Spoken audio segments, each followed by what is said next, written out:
जो असल में वो एक कंट्रोवर्शियल ट्वीट थी एक टीवी चैनल की तरफ से। कंट्रोवर्शियल इन दी सेंस कि उसमें उन्होंने उनकी ज़ाती ज़िंदगी के हवाले से कुछ चीज़ें लिख थी। इस तरह की चीज़ें उन्होंने जब डोनाल्ड ट्रंप इलेक्शन जीत गए थे तो उस वक्त भी उस अखबार ने लिखी थी। तो उस हवाले से बहुत ज़्यादा क्रिटिसिज्म हुआ।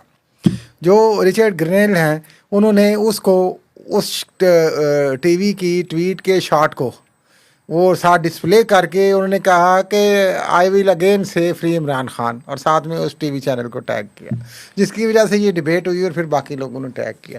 तो मकसद ये है कि एक तरफ ये कोशिश ये की जा रही है, यहाँ पे ऐसा एक तासुर है कि शायद करैक्टर एसेसिनेशन के हवाले से जो नई अमेरिकन मुंतखब स्टार गवर्नमेंट है उसको मिलान किया जाए कि शायद छोड़े, और ये और उसको लिंक किया जाए कि ये इमरान खान को सपोर्ट करते हैं और ये ऐसे लोग हैं। मैं उसके बारे में बात नहीं कर रहा, मैं ये कह रहा हूँ कि ये जो ट्वीट्स पे दर पे हाँ जी आ रही हैं वो तो एक आपने जिक्र कर दिया। हाँ जी, उसके अलावा जो अटॉर्नी जनरल बनने वाले हैं एक्सपेक्टेड है, हाँ, वो और जो फॉक्स न्यूज़ के साफी हैं, हाँ जी, फ्री इमरान खान की जो लहर है वो उठती हुई दिखाई दे रही है, दिखाई दे रही है। लेकिन ये क्या हुकूमत उसका कितना दबाव लेती है, वो कितनी क्लियरली यहाँ पे कम्युनिकेशन होती है, ये तो देखें। इन्होंने भी अपनी तैयारी, मैंने पहले भी कहा था, की होगी, कोई कुछ ना कुछ बातचीत तो होगी, लेकिन क्या उनके कहने पे ये छोड़ देंगे, मेरा नहीं ख्याल ऐसा।